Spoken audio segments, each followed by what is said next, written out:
Hi guys! Magandang gabi. Welcome back po dito sa Gandara SRU channel for Showbiz Update. Andito na naman nga po akong muli nagbabalik ang nagmamaganda ninyo kajismosang Kim Pao upang magatid sa inyo ng latest update at fresh happenings patungkol sa kanilang dalawa. And para nga sa gabing ito ang ating mainit na pag-uusapan ay tungkol po dito sa magiging performance ni Kimi sa ASAP. So may mga nagtatanong si Paolo Avellino po ba ay maggi-guest sa ASAP. Meron bang balita tungkol sa Kim Pao? May another guesting ba ang Kim Pao event na pupuntahan na namimiss na po nila agad-agad ang Kim Pao. So, pero bago yan, bago po natin yung pag-usapan, sa mga hindi pa po nakaka-subscribe dito sa ating channel, maaari lamang napindutin po ninyo yung subscribe button at notification bell na nandyan sa ibaba. Libre lang po yan. Kaya wag nyo na, ilamay nyo na rin po guys ang notification bell para mag-updated at ma-notify po kayo tuwing may bago tayong nagbabagang balita sa kanilang dalawa. Syempre, basta mga chika, about kay Kim and Paolo Avellino, sagot na po natin yan. So, para sa gabing ito, unahin natin pag-usapan ang kaganapan kanina sa Showtime. So, nandiyan po si Kimi, present po siya, and nerdy girl pa rin po ang kanya, nerdy girl pa rin po ang dating niya. Ayan, meron po siyang salamin, but gustong gusto ko yung outfit niya dito. Simple lamang po, pero rock. Alam niyo yun, litaw pa rin po ang kagandahan ni Kim Chiu. Gusto ko rin yung kanyang pa-black necklace na flower. Bagay po sa kanya. Anyway, so, marami pong natutuwa na muling makita po si Kim at nasa Showtime.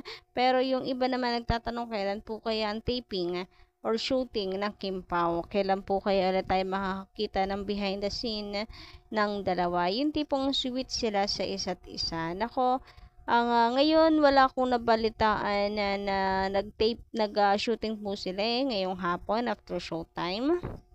Wala. Inaasahan ko kasi ngayong November 2 kasi based dun sa chika sa atin ng isang source ay November 2 start ng shooting. Pero wala naman po nag-spoil, naglabas sa social media na may shooting nga po ang Kim Pao today. Baka po pahinga ng Kim Pao. Since nanahimik lang si Papi Paulo ngayon sa social media. And since walang paramdam nga po si Papi Paulo ngayon na may nagsasabi na alam na this, alam na, ibig sabihin ay kasama niya si Kimi. And meron nga pong nag-aabang na ngayon eh. Kasi 'di ba nag-post na po, nagparamdam na si Kim Chu sa social media. So maya-maya daw niyan ay si Papi Paulo naman ang sunod. So tingnan natin, abangan natin guys. Mukhang kabisang-kabisa na rin po ng mga fans ang galawan ng Kim Pao. Sabi nga dito nagparamdam na si Kimi. A few moments later, si Pao naman. Ako, maya-maya ng konti. Daw, siya mag-a-update. Few moments later, let's start the counting. Pero wala pa akong nakikitang post ulit ni Papi Paolo. Talagang pinanindigan ng pagiging tahimik ngayong araw. Siguro ayaw pong mabuko ng mga fans na magkasama sila ngayon ni Kimi. Charot! Anyway, samantala, sabi naman po dito ni Miss Helen Santos, lahat ng mga sinasabi ng mga basher na mga yan, wala na talagang magawa ang mga naninira kina Kim at Paulo. Hanggang ngayon, baga naman, hindi pa kayo mga nakakamubuhan. Kitang-kita na sa inyo ang pagmamahal. Kitang-kita na ninyo ang pagmamahal ni Paulo kay Kim. Ang gusto, baga ninyo, laging pinagsisigawan ni Paulo na sila na talaga ni Kim. Kami nga talaga na mga tagahanga ni Kim at Paulo. Alam namin na matagal na talagang mahal na mahal ni Paulo si Kim. Antayin na lamang ninyong lahat na naninira kina Kim at Paulo ang kasal ng dalawa. Sigurado, kapag kinasal talaga silang dalawa, ang lahat ng mga bashers. Kayong mga basher na walang magawa sa buhay, doon na lang kayo sa Mars. Charot. Hindi buo eh. Anyway, ang masasabi ko lang po, Miss Helen, sa sinabi niyo is, Ganon talaga, mga hindi pa rin talaga nga nakaka-move on. Yun ang hirap doon. Sabi naman ni Miss Jocelyn Orias, anong sapilitan? Kim Pao is real. Gusto nila ang ginagawa nila. Inggit lamang ho kayo. Yung idol nyo ang sapilitan niya. Kaya kahit anong gawin nila, walang kakilig-kilig kasi pang promo lang. So, ayun, parang na-back to you ang mga bashers ni Miss Jocelyn sa kanya komento. Na-back to you eh. Ganun talaga ang mga wala pong magawa.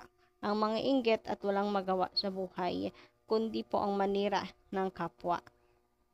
Biruin niyo po iyon, palagay nila pinagpipilitan, pinagsisiksikan po natin ang kimpaw sa isa't isa.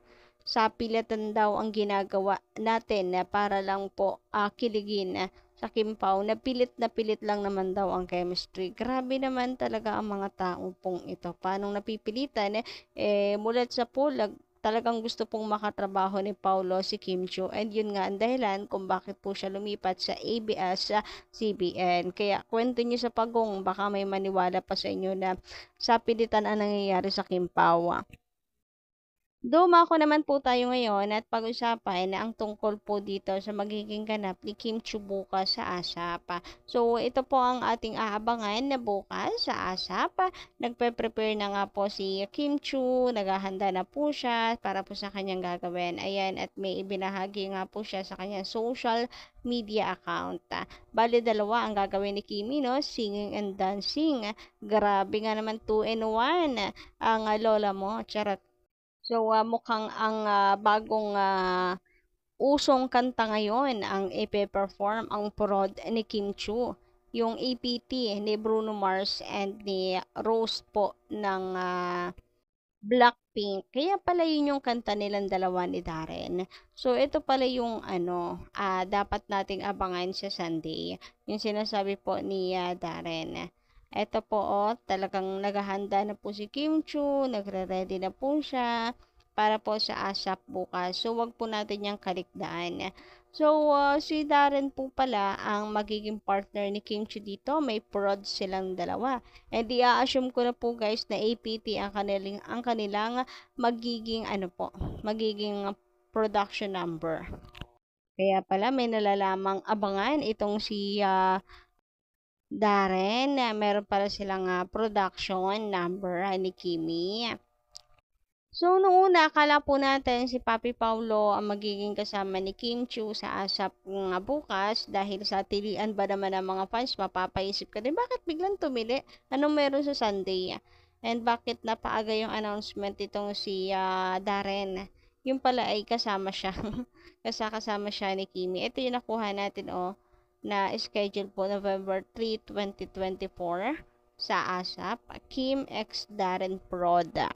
Ngunit meron din tayong nakuhang chika from W Star Today na kung saan, PW pala, na kung saan ay pupunta daw po si Paolo Avellino, bibisitahin si Kimi sa ASAP para po ipakilala ang movie nila na paparating, ang My Love Will Make You Disappear. Sabi sa post nitong si PW Star Today, will fate bring them together? With the official announcement of kapamilya artist Kim Chiu and Paolo Avellino's new movie, will their paths cross with Philippine pop rock royalty Yang Constantino? Yang recently revealed that she wrote a song for Kim Pao's Just the Two of Us in the End. Yang Constantino is strong contender of the theme song of Kim Pao's upcoming movie. Will her new song be the perfect fit for Kim Chiu and Paolo Avellino's latest project? So, takal-taka po ang mga fans. Meron nagsasabi, ito na ba yun? Ito na ba yung tinutukoy ni Darren na dapat nating abangan? So, excited na daw po sila kapag kaganoon. Pero ako naman guys ay may mapa Paolo Avellino man po or wala bukas, Sunday sa ASAP. Ayos lang.